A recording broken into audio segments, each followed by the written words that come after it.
नमस्कार. महाराष्ट्रातील तमाम बैल मालकांना एक नम्रतेची विनंती आहे.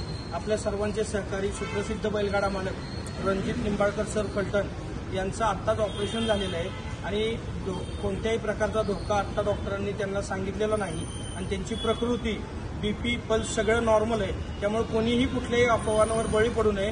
आम्ही सगळे जबाबदार लोक संघटनेच्या वतीनं आणि सगळे बैलगाडा मालक बैलप्रेमी सगळे इथं उपस्थित आहेत. त्यामुळे माझी सगळ्यांना महाराष्ट्रातील तमाम जनतेला विनंती आहे, कोणत्याही अफवांना कोणी बळी पडू नये. सरांची तब्येत ही ठणठणीत आणि चांगली होणार आहे. तुमचे सगळ्यांचे आशीर्वाद सरांच्या पाठीमागे आहेत. तुम्ही ही चुकीचा मेसेज टाकू नका. सगळ्यांना हात जोडून विनंती करतो.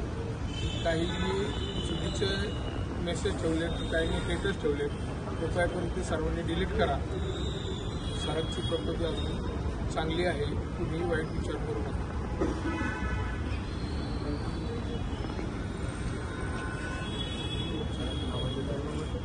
महाराष्ट्रातील जेवढी तमाम जनता आहे, सगळे गाडा मालक चालक सरांवर प्रेम करणारे फक्त ना फक्त सरांना आशीर्वाद द्या. सरांसाठी आशीर्वाद मागा देवाकडे. सरांना लवकरात लवकर बरा होत्या. माझ्या सरांना, माझ्या मित्राला, माझ्या भावाला हीच मी सगळ्यांना प्रार्थना करतो.